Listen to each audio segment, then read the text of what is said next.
ফেব্রুয়ারিতে আত্মপ্রকাশ করতে যাচ্ছে ছাত্র জনতার নতুন রাজনৈতিক দল। কবে নাগাদ আসতে পারে এই দল এবং নেতৃত্বে কারা আসছেন, এসব বিষয় নিয়ে আমরা সরাসরি কথা বলবো জাতীয় নাগরিক কমিটির সদস্য সচিব আক্তার হোসেনের সঙ্গে। আক্তার, আপনাকে অসংখ্য ধন্যবাদ আমাদেরকে সময় দেওয়ার জন্য। আপনারা এর আগে আমাদেরকে জানিয়েছিলেন যে ফেব্রুয়ারির মধ্যে আপনাদের দলের আত্মপ্রকাশ করতে যাচ্ছে, সেটি ফেব্রুয়ারির কোন সময় নাগাদ হতে পারে? গণঅভ্যুত্থানের অব্যবহিত পরের সময় থেকেই আমরা বাংলাদেশে তারুণ্যের নেতৃত্বে একটি রাজনৈতিক দলের আত্মপ্রকাশের কথা বলে আসছি। আমরা আশাবাদী ফেব্রুয়ারি মাসের শেষার্ধের মধ্যেই এই রাজনৈতিক দলের আত্মপ্রকাশ এবং আনুষ্ঠানিক যাত্রা আমরা শুরু করতে পারবো। আপনাদের কতগুলো কমিটি হয়েছে এখন পর্যন্ত? সারা দেশে জাতীয় নাগরিক কমিটির ৩০০-র উপরে থানা কমিটি এখন পর্যন্ত গঠিত হয়েছে। আমরা অন্যান্য যে থানাগুলো আছে সেগুলোতে আমাদের কার্যক্রম বিস্তৃত আছে, কমিটির কাজগুলো চলছে। আমরা আশাবাদী যে এ মাসের মধ্যেই মোটা থেকে আমরা সারা দেশের সবগুলো জায়গায় আমরা কাভার করতে পারবো। জাতিসংঘ থেকে একটি প্রতিবেদন দিয়েছে, আপনি জানেন যে সেখানে বলা হয়েছে গণঅভ্যুত্থানে ১৪০০-র মতো মানুষকে হত্যা করা হয়েছে, যার মধ্যে ১১৮ জন শিশু, এবং শেখ হাসিনার সরাসরি নির্দেশে এই হত্যাকাণ্ড করা হয় বলে জাতিসংঘের প্রতিবেদনে উঠে এসেছে। আপনাদের বক্তব্য কি? আপনাদের দাবি কি? এবারের যে আন্দোলন, সে আন্দোলনটা তো ছাত্ররা তারা নেতৃত্বে ছিলেন, এবং এবারের আন্দোলনে ছাত্ররা, তরুণরা এবং আসলে 18 বছরের কম ইন্টার পড়ুয়া, এসএসসি পড়ুয়া যে শিক্ষার্থীরা, তাদের একটা বড় অংশগ্রহণ ছিল। আমরা দেখেছি যে একেবারে 4 বছরের শিশুকেও এখানে গুলি করে হত্যা করা হয়েছে। সব মিলিয়ে একটা নারকীয় নরহত্যা বাংলাদেশে সংঘটিত হয়েছে, মানবতা বিরোধী অপরাধ সংঘটিত হয়েছে। সে বিষয়ে আন্তর্জাতিক অঙ্গনে, বিশেষত জাতিসংঘের পক্ষ থেকে যখন একটা প্রতিবেদন প্রকাশ করা হয়, সেটা একটা গুরুত্ব রাখে বলে আমরা মনে করি। জাতিসংঘের প্রতিবেদনে যেভাবে উল্লেখ করা হয়েছে যে সরাসরি শেখ হাসিনা নির্দেশ দিয়েছেন, সে কথাগুলো তো আমরা সবাই জানি আসলে, যে বাংলাদেশে সকল খুনের খুনি, বাংলাদেশে এই যা কিছু ঘটেছে সব কিছুর জন্য যে ব্যক্তিটা সরাসরি দায়ী তিনি হচ্ছেন শেখ হাসিনা। বাংলাদেশে যদি নির্বাচনের আমরা ভণ্ডুল করার কথাগুলো বলে থাকি, মানুষের গণতান্ত্রিক যে অধিকারগুলো আছে সেগুলো লুটপাটের যদি আমরা কথা বলে থাকি, সব কিছুর পিছনে এই শেখ হাসিনা দায়ী। আজকে আয়নাঘর পরিদর্শনে গিয়েছেন প্রধান উপদেষ্টা, আপনারা জেনে থাকবেন। তো এই যে আয়নাঘর, এগুলো কার তৈরি? এগুলো শেখ হাসিনার তৈরি। এই যে বাংলাদেশের মানুষদেরকে নানা সময়ে নানাবিধভাবে অপমান করা, শিক্ষার্থীদেরকে অপমান করা, তাদেরকে রাজাকার বলে তাদেরকে তুচ্ছ তাচ্ছিল্য করবার চেষ্টা করা, এগুলো সব কিছু শেখ হাসিনার করা।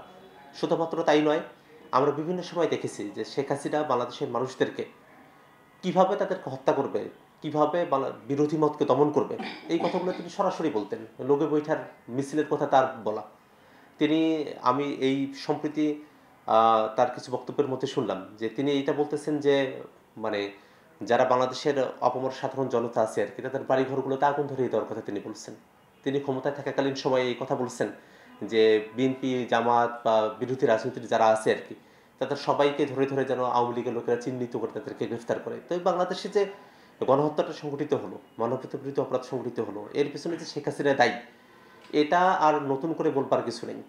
এটা আওয়ামী লীগের লোকেরা যারা আছে তারাও এটা জানে যে তাদের নেত্রী তাদেরকে অর্ডার দিয়েছেন, নির্দেশ দিয়েছেন এই গুলিগুলো করার জন্য। শুধুমাত্র আইন শৃঙ্খলা রক্ষাকারী বাহিনী যে এই হত্যাকাণ্ডের সাথে যুক্ত ছিল বিষয়টা তো এমন নয়। সারা দেশে ছাত্রলীগ, যুবলীগ, আওয়ামী লীগের যারা সন্ত্রাসীরা আছে, আমরা তো পত্রিকায় এই ছবিগুলো দেখেছি, ভিডিও ফুটেজগুলো দেখেছি যে তারা কিভাবে বন্দুক উঁচিয়ে তারা গুলি করেছে, তারা কিভাবে তাদের হাতে থাকা রামদা দিয়ে কুপিয়েছে মানুষকে। এই দৃশ্যগুলো তো সবার সামনে দেখা। এই প্রত্যেকটা জিনিসের নির্দেশদাতা যে শেখ হাসিনা, তাতে আর কোনো সন্দেহ নেই আসলে। এখন সেটাকে বাংলাদেশের আন্তর্জাতিক অপরাধ ট্রাইব্যুনালে একটা বিচার কার্যক্রম শুরু হয়েছে। আপনারা জেনে থাকবেন যে অলরেডি শেখ হাসিনার বিরুদ্ধে গ্রেফতারি পরোয়ানা জারি হয়েছে।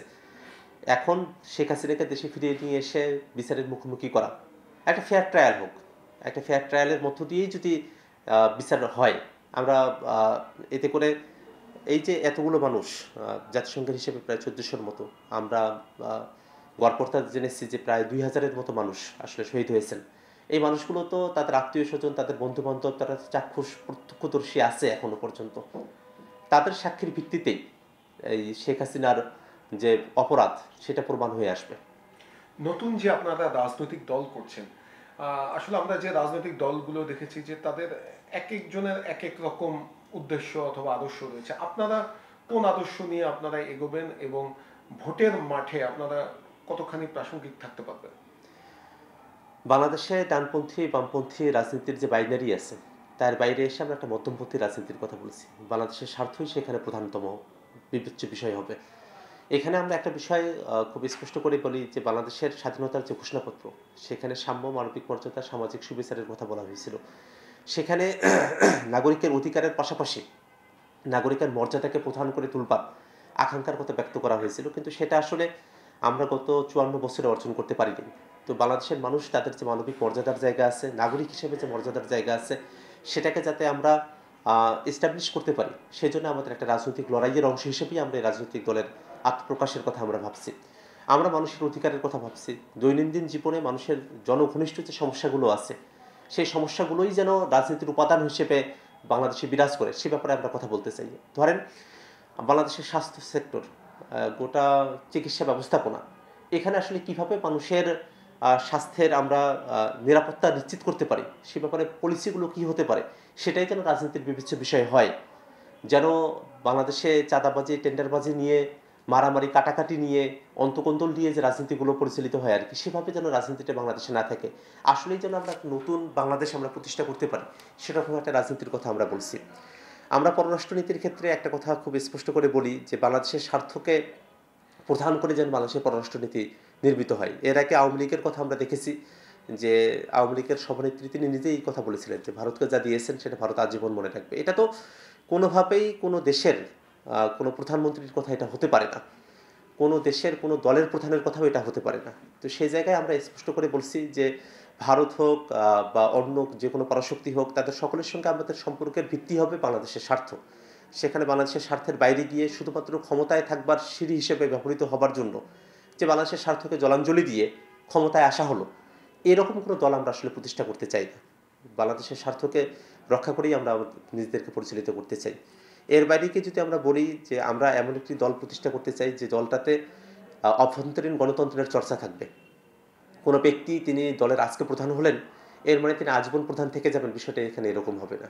যেহেতু পরিবারতন্ত্রের বাইরে এসে আমরা একটা দল প্রতিষ্ঠার কথা বলছি, এখানে অনেক যোগ্য নেতৃত্ব তৈরি হবে সময়ে সময়ে, এবং দলের আভ্যন্তরীণ মেকানিজমের মধ্য দিয়েই একেবারে যে মানুষটা হয়তো নতুন করে দলে যুক্ত হচ্ছেন, কয়েক বছর তার নিজের পরিশ্রমের মধ্য দিয়ে এবং আস্থা অর্জনের মধ্য দিয়ে দলের যারা আছেন আর কি, তাদের সকলের যে আস্থার জায়গাটি তিনি যদি অর্জন করতে পারেন, তিনি দলের প্রধান হবেন। আমরা এইভাবে দলটাকে দেখতে চাই। এখানে একক কোনো নেতৃত্ব না, আমরা বহু নেতৃত্বের সম্মিলন ঘটানোর কথা বলছি। একই সাথে আমরা এই দলের বিভিন্ন শাখা সংগঠনের ব্যাপারেও আমাদের মধ্যে আলাপ আলোচনা চলছে। সেই শাখা সংগঠনগুলোকে শুধুমাত্র ম্যান পাওয়ার সাপ্লায়ার হিসেবে না, এবং তারা যেন প্রত্যেকটা শাখা সংগঠন বা ভ্রাতৃপ্রতিম সংগঠন তাদের যে সংগঠনের উদ্দেশ্য লক্ষ্যগুলো আছে সেগুলো বাস্তবায়নে কাজ করতে পারে, সে ব্যাপারে আমরা দৃষ্টি রাখতে চাই। ধরুন যে আমাদের কোনো একটা শ্রমিক সংগঠনের সঙ্গে আমাদের দলের একটা নীতিগত সম্পর্কের জায়গা থাকতে পারে। তো শ্রমিক সংগঠনগুলো অন্যান্য জায়গায় যেটা হয় শুধুমাত্র লোক সাপ্লায়ার হিসেবে, ম্যান পাওয়ার সাপ্লায়ার হিসেবে কাজ করে থাকে, আমরা এমনটা না। শ্রমিক সংগঠনের যে উদ্দেশ্য শ্রমিকদের কল্যাণ নিশ্চিত করা, তাদের অধিকারগুলোকে নিশ্চিত করা, বিভিন্ন জায়গায় যে শ্রমিক সংকটগুলো তৈরি হয় আর কি, সেই জায়গাগুলোতে নিরসন করা, এই জায়গাগুলোতে যাতে শ্রমিক সংগঠনটা কাজ করতে পারে, সেজন্য আমরা আসলে আমাদের জায়গা থেকে মূল সংগঠনের পক্ষ থেকে আমরা তাদের সঙ্গে অ্যালাইন্ড হয়ে কাজবাজগুলো করবো আর কি। আপনাদের তিনজন সহযোদ্ধা এখন সরকারের অংশ, তিনজন উপদেষ্টা রয়েছে। আমরা শুনছি যে তাদের অনেকেই আপনাদের এখানে যোগ দিবেন। আসলে এটির সত্যতা কতটুকু এবং তারা কি আসলে যোগ দিচ্ছেন কিনা, আপনাদের সাথে আলোচনা হয়েছে কিনা? অন্তর্বর্তীকালীন সরকারের ছাত্র যে তিনজন প্রতিনিধি আছেন তাদের সঙ্গে আমাদের দীর্ঘদিনের সম্পর্ক। আমরা একই সাথে রাজপথে আন্দোলন করেছি। এই তিনজন ছাত্র প্রতিনিধির বিষয়ে বাংলাদেশের মানুষের আকাঙ্ক্ষার জায়গাও তৈরি হয়েছে, একটা ভরসার জায়গাও তৈরি করতে পেরেছেন তারা। সব মিলিয়ে আমরা মানুষের সঙ্গে যখন কথা বলি, তারা চান যে নতুন দলের হাল ধরার ক্ষেত্রে এই যে তিনজন উপদেষ্টা আছেন তারাও যেন হাল ধরেন নতুন রাজনৈতিক দলের। আবার একই সাথে এই আলাপটাও আছে যে সরকারে যদি ছাত্রদের প্রতিনিধিরা না থাকেন, তাহলে সে বিষয়টাকে জনসংশ্লিষ্ট এবং ছাত্র সংশ্লিষ্ট যে ইস্যুগুলো আছে আর কি, সেখানে দেন দরপর করবার জায়গাটা সেটা তুলনামূলকভাবে দুর্বল হয়ে আসার আশঙ্কার কথা অনেকে বলে থাকেন। সে জায়গা থেকে সরকারে তাদের থেকে যাওয়াটাও গুরুত্বপূর্ণ বলে অনেকে মনে করেন আর কি। আমরা যেটা মনে করি যে দল যেহেতু গঠিত হবে, এই দলে শুধু ছাত্র উপদেষ্টারা না, অন্য যারা উপদেষ্টারা আছেন তারাও হয়তো সময়ে সময়ে অনেকেই এসে যোগদান করবেন। এখনই করতে হবে বিষয়টা এরকম না। সামনে তো এই দলটা তো গঠন হওয়ার পরেই শেষ হয়ে যাবে, বিষয়টা এরকম না। আমরা চাই যে একটা দীর্ঘ মেয়াদে বাংলাদেশকে নেতৃত্ব দেবার মতো একটা দল আমরা গঠন করব। সেই দলের যদি কোনো উপদেষ্টা তারা যদি যুক্ত হতে চান, তারা তাদের সময়কালীন অবস্থায় তারা এখানে যুক্ত হতে পারবেন না। অবশ্যই তারা যদি যুক্ত হতে চান তাহলে সরকারের উপদেষ্টার যে দায়িত্ব সেটা ছেড়ে দিয়ে এসে সেখানে পদত্যাগ করে তারপরে এসে আমাদের সঙ্গে তাদেরকে যুক্ত হতে হবে। সরকারের পদবি থাকা অবস্থায় তারা আমাদের সঙ্গে যুক্ত হতে পারবেন না। একটি জোর গুঞ্জন শুনছি যে তথ্য উপদেষ্টা নাহিদ ইসলাম তিনি এই দলের নেতৃত্বে আসছেন। এই বিষয়ে আপনাদের তথ্য উপদেষ্টা নাহিদ ইসলামের পর্যন্ত কোনো সিদ্ধান্ত হয়েছে, কোনো আলোচনা হয়েছে? তথ্য উপদেষ্টা নাহিদ ইসলামের ব্যাপারে অনেকগুলো কথাই এ পর্যন্ত বাজারে আমরা শুনতে পারছি। পেপার পত্রিকা মারফত অনেকগুলো কথা আমাদের কাছে এসেছে, আমরাও নিজেদের মধ্যে আলাপ আলোচনাগুলো করছি। এখনও কোনো স্থির সিদ্ধান্ত হয়নি। তবে আমরা আমাদের দলের ইন্টারনাল ফোরামে এবং বিভিন্ন জায়গায় কথা বলে জেনেছি যে তার ব্যাপারে একটা প্রত্যাশার জায়গা তৈরি হয়েছে।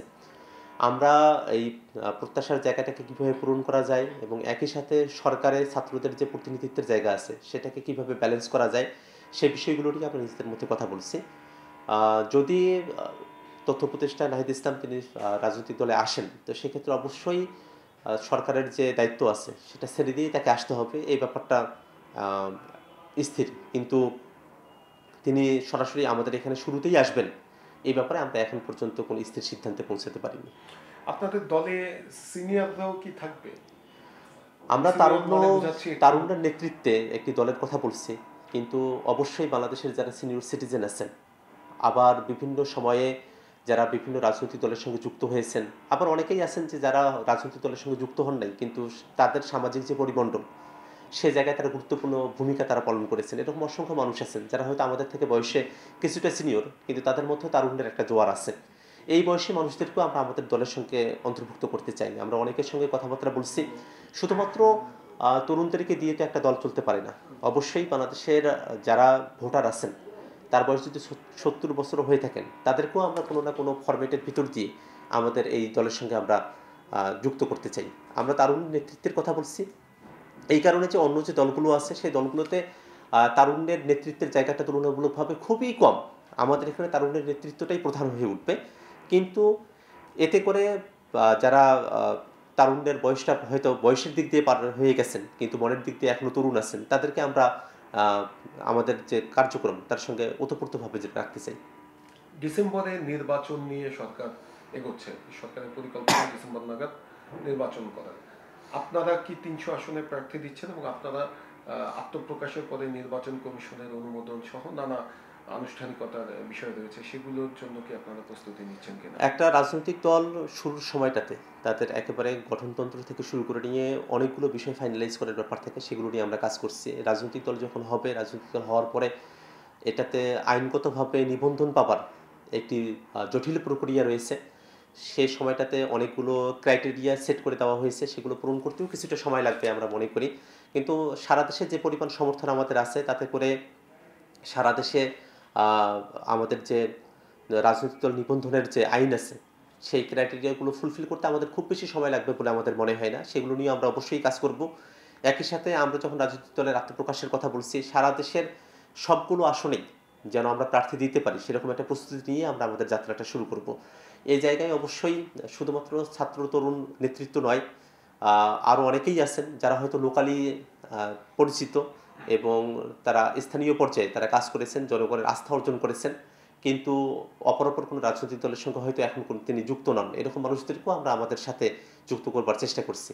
একই সাথে সাবেক আমলা যারা আছেন, আবার পুলিশ প্রশাসন থেকে শুরু করে নিয়ে সেনা প্রশাসনে যারা ছিলেন আর কি, যারা সেনাবাহিনীতে ছিলেন, এরকম অনেকেই হয়তো আমাদের সঙ্গে যোগাযোগ করছেন। তাদের কিছু ছোট্ট একটা অংশ হলেও আমাদের সঙ্গে থাকবেন আর কি।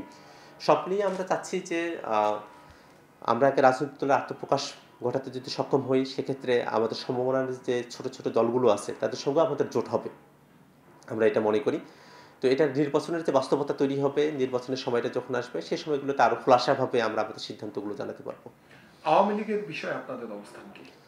আমরা এই আওয়ামী লীগের দ্বারা সবথেকে নিপীড়িত জনগোষ্ঠী আর কি বাংলাদেশে। আমরা গত 16টা বছর ধরে যে তরুণরা আছি আর কি, তারা বাংলাদেশের কোনো স্বাভাবিক রাজনৈতিক পরিস্থিতি আমরা দেখি নাই। আমাদের ভোটের যে অধিকার আছে এই আওয়ামী লীগ সেটা কেড়ে নিয়েছে। এই আওয়ামী লীগ আমাদের সহযোদ্ধাদেরকে নানা সময় হত্যা করেছে। শাপলার ঘটনা আপনারা জানেন, বিডিআর যে পিলখানার ঘটনা সেটা আপনারা জানেন। এরপরে 2021-এ যখন বাংলাদেশে মোদি আসলো সে সময়টা তো এখানে একটা মানবতা বিরোধী অপরাধ গণহত্যা সংঘটিত হয়েছে বিভিন্ন জায়গায়। সময়ে সময়ে গুম খুনের মতো ঘটনাগুলো অসংখ্যবার ঘটেছে। আমরা কারাবরণ করেছি, নির্যাতনের সম্মুখীন হয়েছি এবং সবথেকে ভয়ানক যে বিষয়টা, জুলাই আগস্টের সময়টাতে বাংলাদেশে প্রায় 2000-এর মতো মানুষকে নির্বিচারে গুলি করে হত্যা করা হয়েছে। এই সব কিছুর পিছনে দায়ী যে সংগঠন সেটা হচ্ছে আওয়ামী লীগ। এই আওয়ামী লীগ যাতে বাংলাদেশের রাজনীতিতে আর কোনোভাবেই ফিরতে না পারে সে ব্যাপারে রাজনৈতিক শক্তি হিসেবে মাঠে হাজির থাকার যে কর্মসূচি সেটা কিন্তু আমরা সময়ে সময়ে আমরা এটা জানিয়েছি। আপনারা দেখে থাকবেন যে এই গাজীপুরে এই আওয়ামী লীগের সন্ত্রাসীরা আমাদের ছাত্র ভাইদের উপরে হামলা করলো। সে হামলার ঘটনায় আহত একজন আমাদের সহযোদ্ধা কাশেম ভাই, তিনি আজকে ইন্তেকাল করেছেন, তিনি শাহাদাত বরণ করেছেন। এই সব কিছুর ঘটনার প্রেক্ষাপটে বাংলাদেশের মানুষের উপরে একটা গণহত্যা চাপিয়ে দেওয়া, মানবতা বিরোধী অপরাধ চাপিয়ে দেওয়া, এদেশের গণতন্ত্রকে হত্যা করা, এদেশের সম্পদগুলোকে লুটপাট করা, বাংলাদেশের মানুষের বিরুদ্ধে অবস্থান নেওয়ার কারণে আমরা মনে করি যে দল হিসেবে আওয়ামী লীগের বিচার হওয়া উচিত এবং সেই বিচারের জায়গা থেকে যারা কুশীলভ ছিল আর কি তাদেরকে আইনের আওতায় নিয়ে আসা দরকার এবং একই সাথে দল হিসেবে আওয়ামী লীগকে তাদের নিবন্ধন বাতিল করা সহ বাংলাদেশে তাদের যে রাজনীতি সেই রাজনীতিকে নিষিদ্ধ করা উচিত। অসংখ্য ধন্যবাদ ডাক্তার। আমরা কথা বলছিলাম নতুন রাজনৈতিক দল এবং তাদের উদ্দেশ্য লক্ষ্য কবে নাগাদ আত্মপ্রকাশ করতে পারে এসব বিষয় নিয়ে, সেই সঙ্গে সমসাময়িক বিভিন্ন বিষয় নিয়ে আমাদের সাথে কথা বলছিলেন জাতীয় নাগরিক কমিটির সদস্য সচিব আক্তার হোসেন।